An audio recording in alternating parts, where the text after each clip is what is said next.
지난 3월 1일 목요일이죠. 공휴일 때 우리 교회가 전교인 등반대회를 했습니다. 신도라고 하는 곳을 다녀왔는데 함께 가신 분들 날씨가 너무 좋아서 참 행복했죠. 같이 가지 못하신 분들 안타깝지만 참 같이 갔으면 얼마나 좋았을까 하는 생각을 해보았습니다. 다음번에 그런 기회들이 있으면 놓치지 마시고 같이 가셔서 그리스도 안에서 한 형제 자매인 것들을 경험하면 좋겠어요. 이번에 안수집사에서 참 준비를 많이 해가지고 이렇게 진행을 했는데요. 예상했던 숫자보다 더 많이 오셔서 그 준비된 것을 그대로 진행하지는 못했지만 그래도 함께하는 그 자체가 너무도 즐거웠습니다. 돌아오는 길에 제가 아주 재밌는 이야기를 하나 들었어요. 해프닝인데요. 큰일 날 뻔했더라고요. 그날 어떤 일이냐면은 그 전날에 우리 일남전도의 어르신들이 보이콧을 했다는 거예요. 보이콧, 안 가 우리 이렇게 했다는 거예요. 그래서 아니 그게 무슨 소리입니까? 했더니 우리 안수집사의 주최 측에서 안내를 위해서 문자를 보냈나 봐요. 남전도 회원들 전체에게 문자를 보냈는데 문장이 길어서 한 문자로 못 보내고 두 개로 끊어져서 이렇게 보내진 것 같습니다. 그런데 내용이 무엇이냐 하면 예상보다 숫자가 많이 오는 관계로 남전도 회원 여러분들께서는 차를 가지고 오실 때 카풀을 해가지고 다 같이 타고 와 주십시오. 이러한 문자였는데 이것이 둘로 나눠지는 바람에 사람이 많이 오는 관계로 남전도 회원들은 요게 한 문장, 그리고 그 뒤에 함께 차 타고 오십시오가 또 다른 하나인데 이 일남전도 회원 여러분들께서 앞에 것만 보신 거예요. 그리고는 해석에 들어갔습니다. 이게 무슨 뜻이냐? 사람이 많이 오는 관계로 남전도 회원들은 어떻게 하라는 거지? 생각해 보니 이거 오지 말라는 소리 같다 라고 해석을 하신 거예요.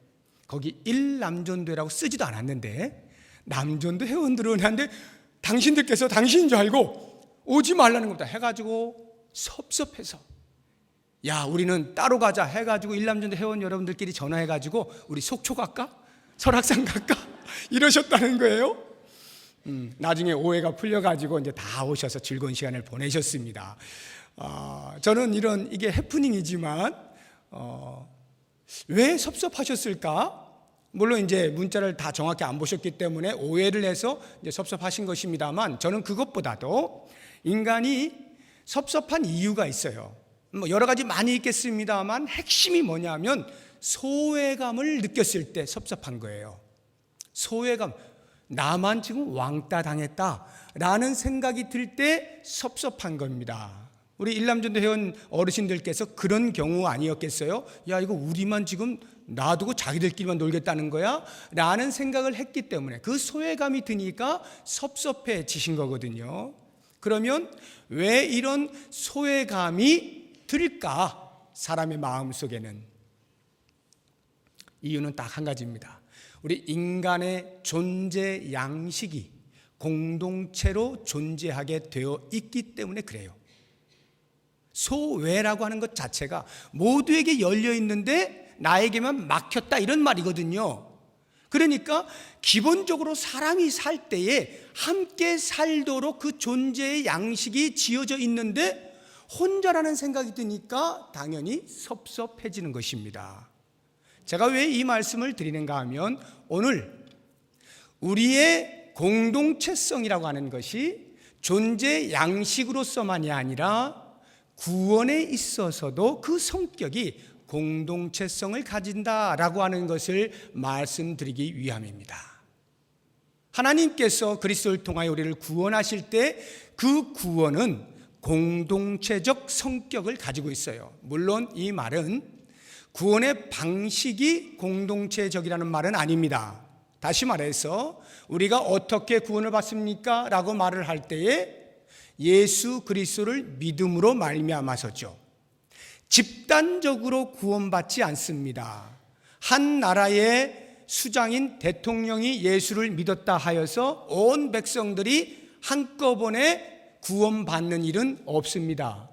한 가정의 가장이 예수를 믿는다 하여서 그 가족 식구들 전부 저절로 구원받게 하시지는 않습니다.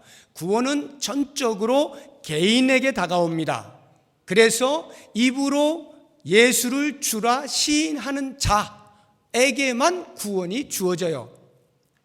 지금 여기에도 남편은 믿는데 아내가 안 믿거나 아내는 믿는데 남편이 안 믿는 경우가 있으시잖아요. 분명히 예수를 같이 믿을 수 있을 것 같은데 잘 안 되는 경우들, 이것은 구원이 전적으로 개인으로 온다는 것을 알려주고 있는 것입니다. 이렇게 구원의 방식은 개인적으로 다가오지만 그러나 그 구원의 성격은 공동체적인 것을 반드시 알아야 됩니다. 공동체적이라고 하는 말은 구원받은 자의 삶의 환경이 공동체다 이 말이에요. 자, 이것을 보다 더 쉽게 설명을 해드리기 위해서 오늘 본문에서 사도 바울이 어떻게 이야기하고 있는가 하는 것을 우리가 살펴보도록 하겠습니다. 예수님께서 이 땅에 우리 인간들을 구원하시기 위하여 내려오셨죠.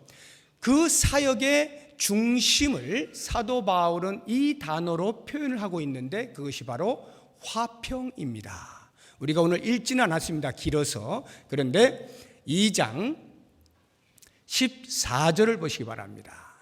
그는 우리의 화평이신지라 해서 그리스도 자신이 화평, 평화의 왕이시다 라고 말씀을 하시고 그리스도의 구속의 사역의 내용을 이 화평으로 설명을 하고 있는 것입니다. 그렇다고 하면 그리스도께서 과연 누구와 누구를 화평케 하시는가? 우리의 구원 사역에 있어서 가장 기본적으로는 하나님과 인간 사이를 화평케 하시는 거죠. 우리는 하나님으로부터 분리되어 있던 자들 아닙니까? 하나님께서 거절하신 자들이죠. 왜요? 죄를 지었기 때문에. 거룩 앞에 죄가 설 수 없으므로 우리 인간들은 하나님으로부터 떨어져 나올 수밖에 없었습니다. 이것을 가리켜서 그리스도 밖에 있는 사람이라, 이스라엘 밖의 사람이라, 소망이 없는 자라, 하나님도 없는 자라, 이렇게 바울은 12절에서 이야기를 하고 있습니다. 이렇게 하나님으로부터 멀어져 있던 인간들 사이에 주님께서 오셔서 그 하나님과 인간들을 화해시키는 것입니다. 어떻게 화해를 시키셔서 우리가 하나님 앞으로 나아갈 수 있게 되었느냐? 그것이 13절에 나옵니다. 13절 보십시오. 같이 읽어봅니다. 이제는 전에 멀리 있던 너희가 그리스도 예수 안에서 그리스도의 피로 가까워졌느니라. 두 가지를 얘기하죠. 하나는 그리스도 예수 안에서 가능하고 두 번째로는 그리스도의 피로 가능하다 말씀하십니다. 죄 있는 인간이 거룩하신 하나님 앞에 나아가는 방법은 오직 그 길은 그리스도를 통하여서만입니다. 그리스도 안에서만 가능하고 그리스도가 어떻게 해서 그것을 가능하게 만들었느냐? 당신의 피를 흘리셔서 하나님께서 죄의 대가로 선포하신 사망을 대신 치러내심으로써 우리들을 하나님께로 가까이 나아갈 수 있도록 화해를 시켜주신 거예요. 그리스도의 구속사역은 바로 이와 같은 화평, 하나님과 인간을 화평케 만드신 것입니다. 이렇게 하나님과 화평케 되어진 인간에게 있어서 가장 두드러지게 나타나는 표적이 있다라고 한다면 그것은 뭐니 해도 마음의 큰 평안입니다. 마음의 평화를 얻게 되는 거예요. 그리스도를 알기 이전에, 하나님 앞으로 나아가기 이전에 모든 인간들은 아무리 선을 추구한다 할지라도 그 자체가 죄의 오염이 되어 있기 때문에 진정한 평화를 누릴 수가 없어요. 아무리 웃고 기쁜 일들을 만난다 할지라도 진정한 평화를 누리지는 못해요. 늘 걱정스러운 겁니다. 늘 불안한 거예요. 그러나 그리스도를 영접하게 되는 순간에 자신도 알지 못하는 놀라운 하늘의 평화를 맛보기 시작합니다. 왜요? 그리스도가 화평이시기 때문에.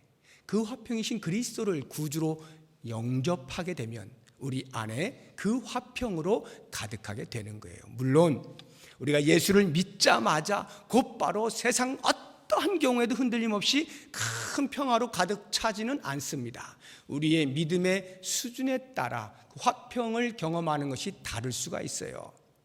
초기에는 우리가 그리스도를 구주로 영접한다라고 고백은 하지만 여전히 끈으로 묶여있는 옛 성품들이 많이 작용을 하고 있기 때문에 마음의 평화가 그다지 오지 않습니다.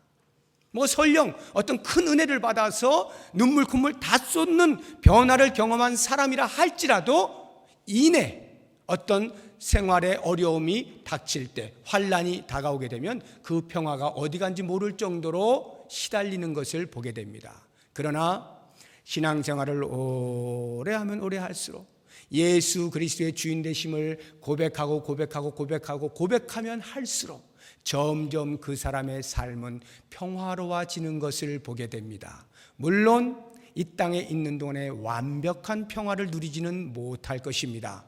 그러나 때때로 던져지는 돌들에 의하여서 바닷물이 순간 찰랑찰랑 거릴 수는 있지만 그 바다가 깊으면 깊을수록 던져진 돌은 아무런 효과도 내지 못한 채 잠시 찰랑거리고 이내 잠잠해집니다. 우리가 그리스도를 구주로 영접하고 신앙의 연륜이 쌓이면 쌓일수록 그 그리스도의 평화로 가득 채우면 채울수록 주변의 여러 가지 일들로 인하여서 때때로 찾아오는 염려나 불안이나 근심들이 있을 수는 있겠지만 그것이 오래가지 않아요.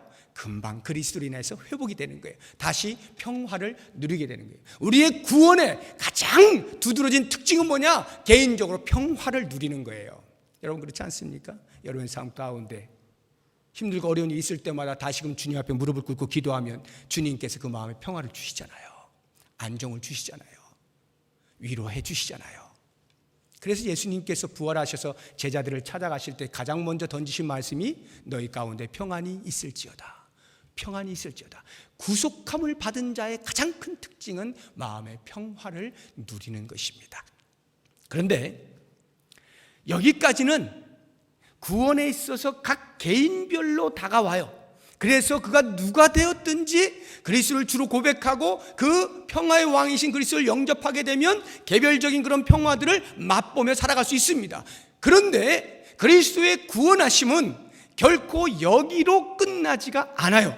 반드시 그 다음 단계로 넘어가는데 오늘 사도 바울이 본문에서 이야기하는 것이 전부 이 이야기입니다. 전부 다 인간과 인간 사이의 화평을 이야기해주고 있는 것입니다. 한번 보죠. 14절 한번 보십시오.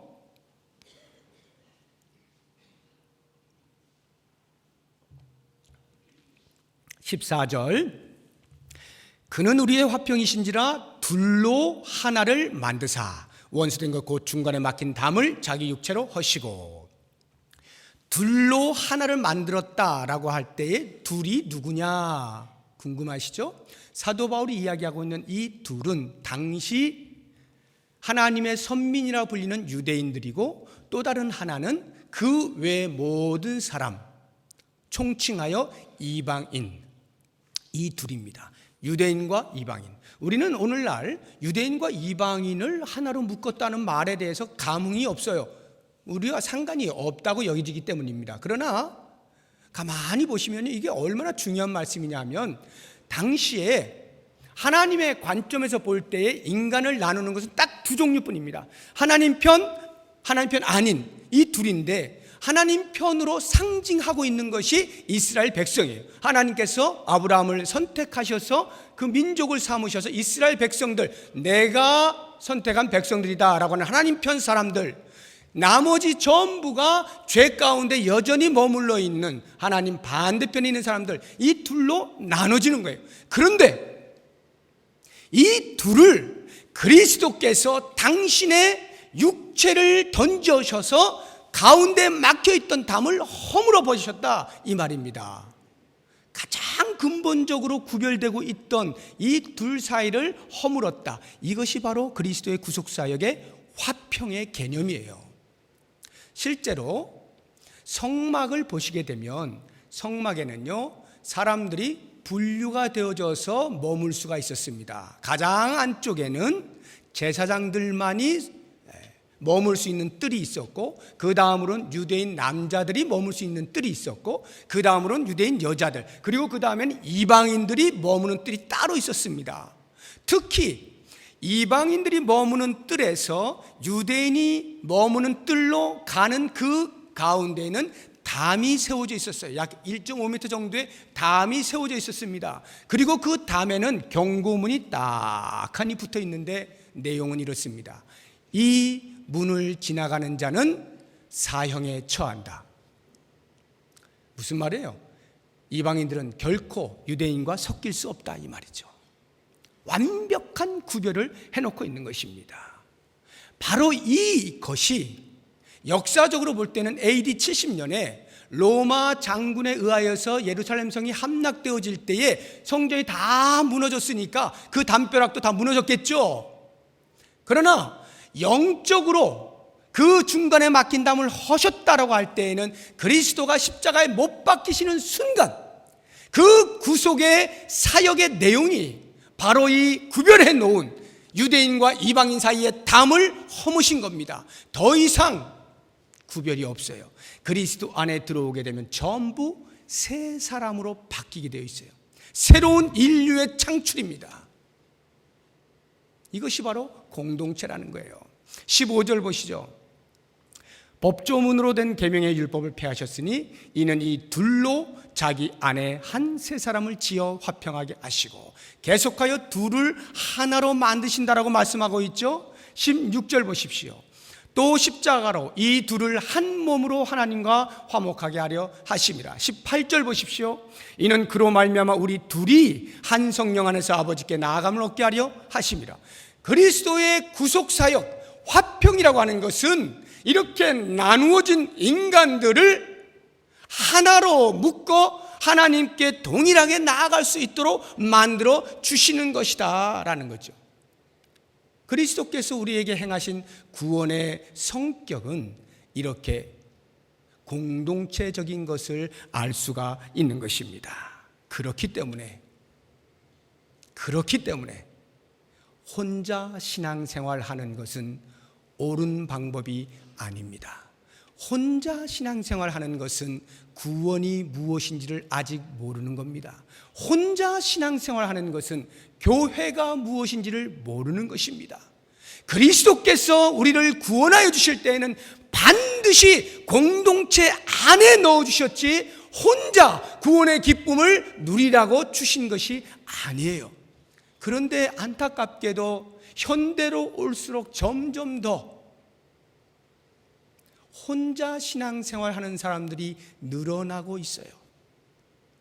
교회에 와서 예배를 드리기는 드리는데 내 옆에 있는 사람은 전혀 눈에 보이지 않습니다. 오직 내가 하나님 앞에서 진실하고 경건되고 거룩하게 하나님을 온전히 찬양하고 하나님이 주시는 은혜들을 받아 누리면 된다라고 생각하는 아주 진실한 경건파들이 있어요. 그런데 놀랍게도 성경은 말합니다. 그 사람은 그리스도의 구원의 내용을 모른다 말하는 거예요. 그리스도께서 우리를 구원하여 주실 때는 그렇게 홀로 하나님 앞에 서서 감격하고 눈물 흘리고 영광 돌리고 하나님의 은혜를 혼자 받고 이렇게 하라고 구원해 주신 것이 아니에요. 반드시 공동체 안으로 들어오게 되어 있고 너와 함께 하는 가운데 구원의 의미를 발견하도록 만들어 놓으신 것입니다. 이걸 깨달아야 돼요. 그래서 사도 바울이 그것을 에베소 교회 성도들에게 가르쳐 주기 위해서 그들의 신분의 변화가 어떻게 일어났는지 세 가지를 가지고 말씀을 해주고 있는데 그것이 19절부터 나오는 말씀입니다. 보세요. 19절. 그러므로 이제부터 너희는 외인도 아니요 나그네도 아니요. 이 말은 그 이전에는 외인이었고 나그네였다 이 말이에요. 그 이전에는 그리스도 밖에 있었고, 그 이전에는 이스라엘 나라 밖에 있었고, 그 이전에는 소망이 없었고, 그 이전에는 하나님을 모르는 자였고, 하나님이 없는 자라 하였고, 다른 신들을 좇는 자였어요. 하나님 편에서 볼 때 이들은 아니었어요. 그런데 지금은, 그리스도의 구속의 은혜를 맛본 지금은 뭐라고 표현합니까? 오직 성도들과 동일한 시민이요. 성도들과 동일한 시민, 이게 무슨 말입니까? 성도, 누가 성도입니까? 하나님 나라 백성을 말하는 거예요.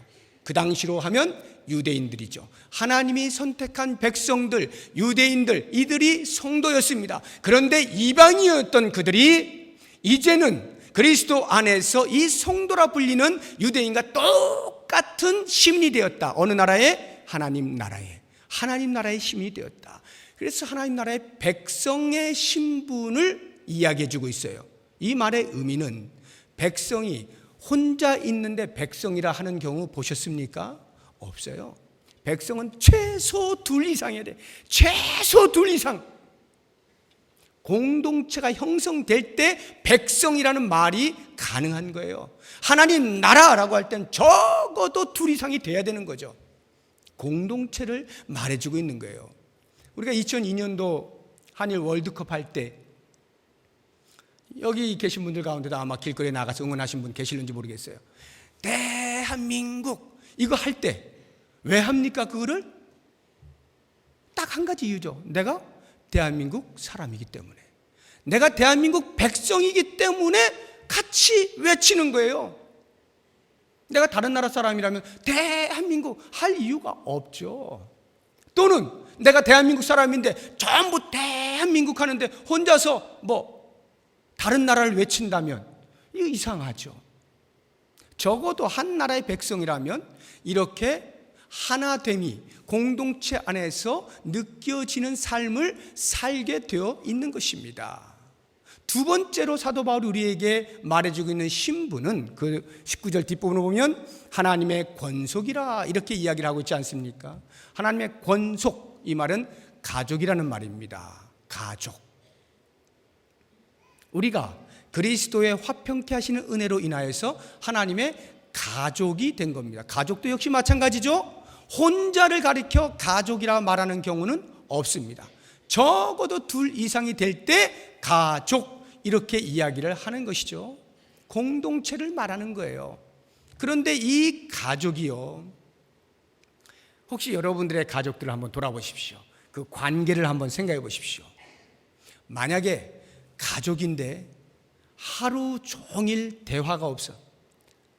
그냥 얼굴 한번 이렇게 보고 밥 먹고 씻고 자고 일어나서 옷 입고 밖에 나가고 각각 알아서 이렇게 산다라면 말은 가족인데 생활은 전혀 가족이 아니죠. 이건 비극이에요. 만약 우리 가족이 지금 그렇게 살고 있다면 이건 비극입니다. 빨리 고쳐야 돼요. 가족은 그렇게 사는 게 아니에요. 공동체로 사는 거예요. 관심을 갖고 사는 거예요. 무엇이 부족한지, 무엇을 원하는지, 뭘 하면 기뻐하는지 서로 살펴보면서 같이 이루어가는 것이 가족입니다. 그런데 뉴스에 보면은 그렇지 못한 가족들이 왕왕 소개가 되죠. 특별히 돈 좀 있는 집안을 보면 왜 그렇게 돈 때문에 싸우는지. 몇 년 전에도 유수한 모 그룹의 그 상속자들, 형제들이 서로 싸워가지고 형제의 난이라고 하는 그러한 표기도 있었죠. 불과 얼마 전에도 아주 굴지의 기업의 형제가 상속의 문제를 가지고 서로 마음이 맞지 않아가지고 또 법정 고소를 하고 그러지 않았습니까? 그들의 마음에는 돈이 가족보다 우선인 거예요. 가족 관계는 아무것도 아닌 거예요. 돈이 우선인 거예요. 이게 비극인 겁니다. 가족이라고 하면 적어도 그 모든 거 다 던지고서라도 너와 나만큼은 헤어지면 안 돼. 이게 가족이죠. 어떠한 경우에도 함께 웃고 함께 울고 함께 부둥켜 안는 이것이 가족이죠.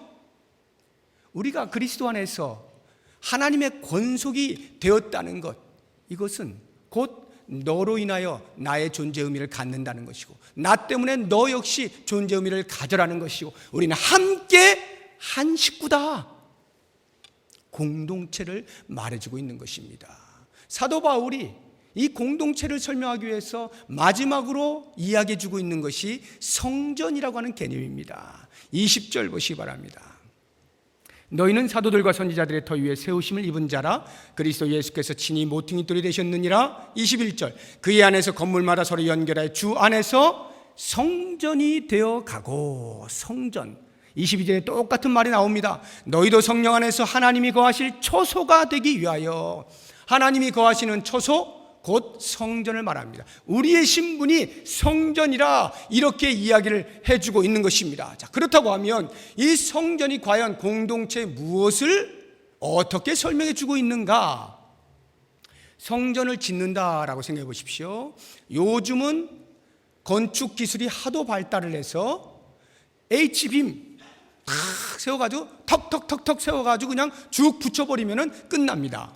그런데 옛날에는 그러지 않았죠. 다 돌 가지고 쌓은 겁니다. 성전이 지어진다라고 하면 돌을 하나씩 이렇게 놔서 다 합하여져서 성전이 지어지는 것입니다. 자, 그렇게 볼 때에 이 성전이라고 하는 개념 속에서 우리 각자가 한 돌 한 돌씩이다 이런 말이죠.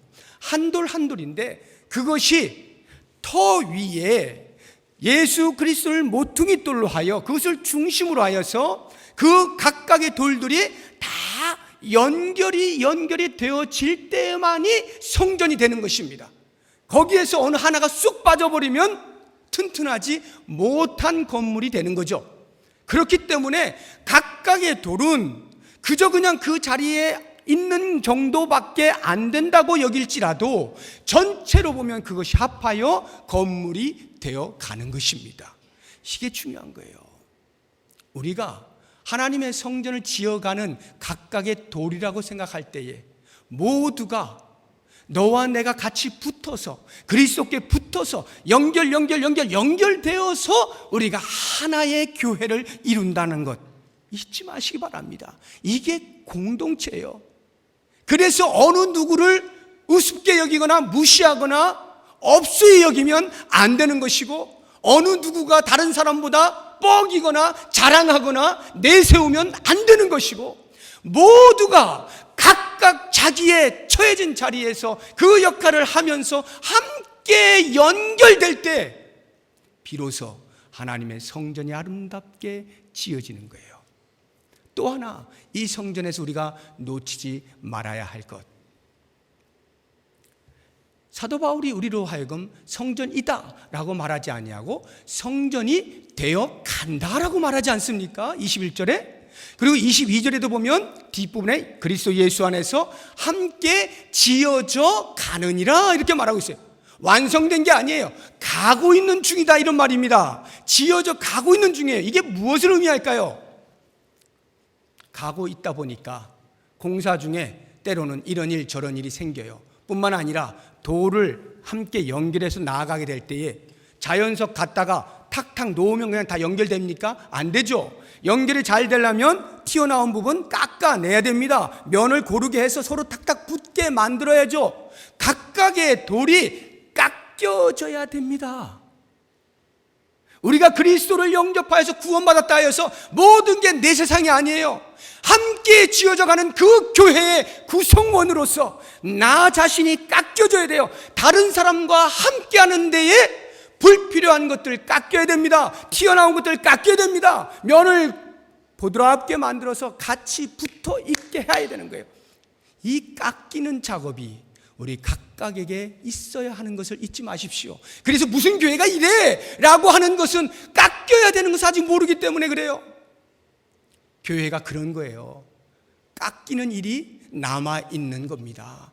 그래서 참는 것도 나오는 것이고, 그래서 기다리고, 그래서 용납하고, 그래서 받아주고, 그래서 이해하고, 그래서 배려하고, 이와 같은 일들이 필요한 것이 교회란 말이에요. 각각이 깎이면서 모두가 함께 연결이 될 때 비로소 아름다운 성전이 지어지게 되는 거예요. 사랑하는 여러분, 우리의 구원은 절대 혼자서 누리는 것이 아님을 기억하십시오. 그리스도는 그렇게 구원해 주신 적이 없어요.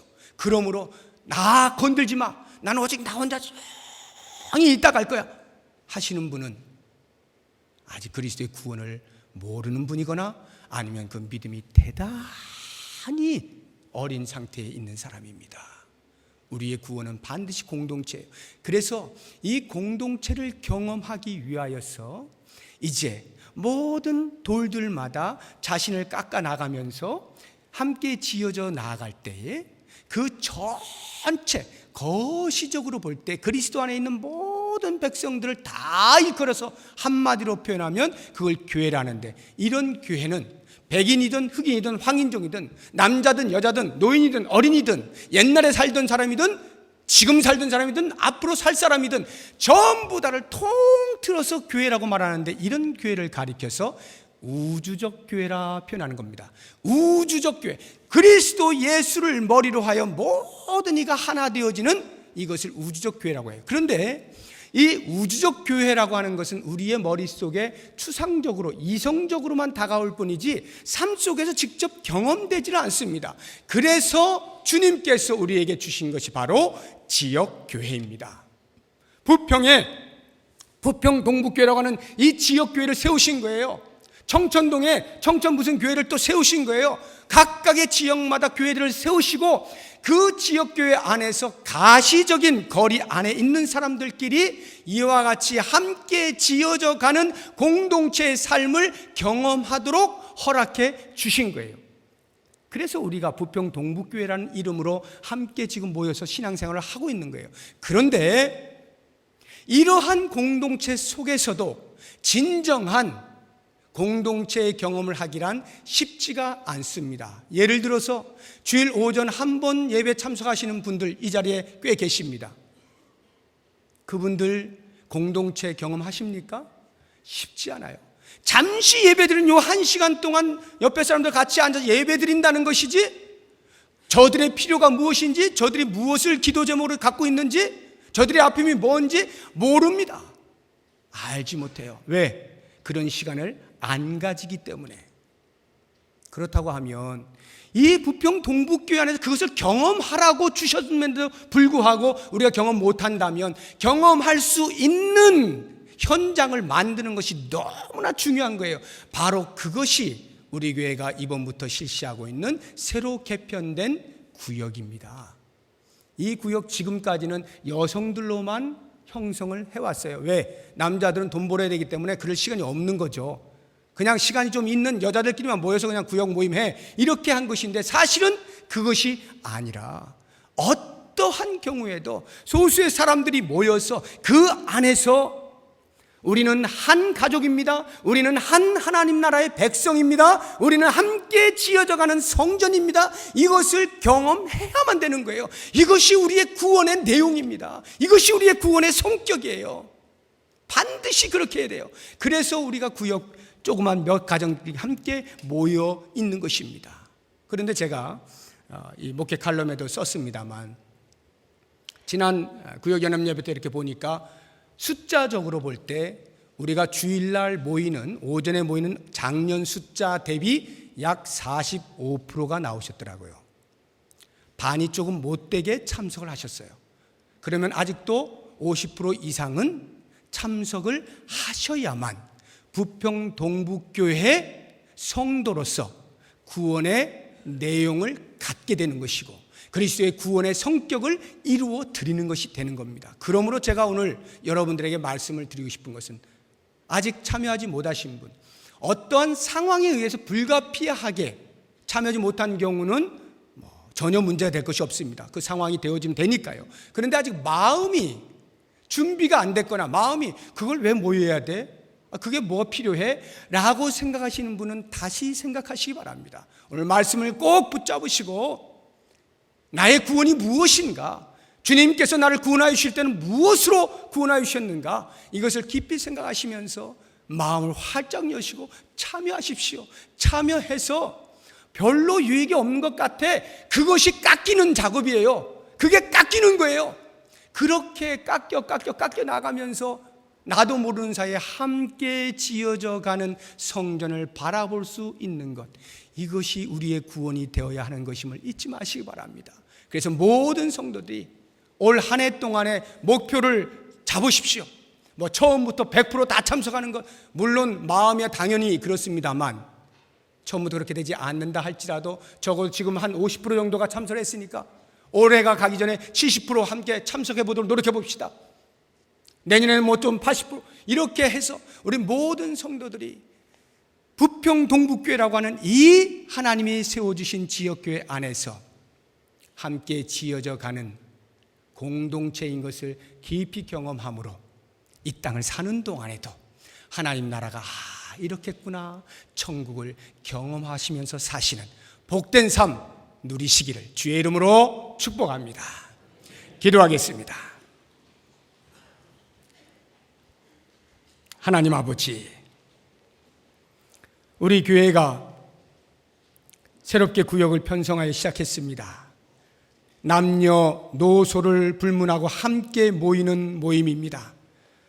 아직도 마음에 관심이 부족한 성도님들의 마음 가운데 역사하셔서 우리의 구원의 성격과 내용이 무엇인지를 깨닫게 하시고 주님께서 성령을 통하여 하나 되게 하신 그 교회의 신비를 구역 안에서 경험할 수 있도록 축복하시기를 원합니다.